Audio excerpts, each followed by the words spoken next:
Getting poor Wi-Fi signal in certain rooms? An extra range extender can help. And the easiest way to set it up is with the push of a button, the WPS button. Let's get started.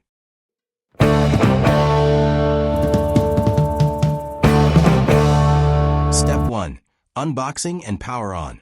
First, unbox Xtender, and inside the box you will get Xtender itself, one LAN cable and user manual.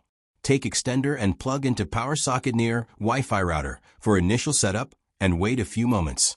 Step 2. Press WPS button on router. Now, locate the WPS button on your main router.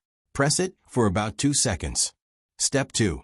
Press WPS button on Xtender.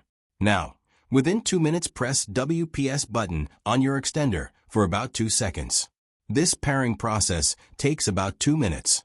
After that, check the signal strength LED on the front of your extra Xtender.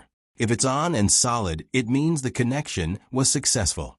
Step 3. Connect to Xtender network. Go to mobile or laptop Wi-Fi and you'll find a new Wi-Fi SSID name, same as your home Wi-Fi name followed by EXT.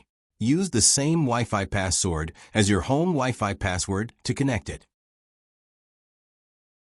Step 4. Connect to Xtender network.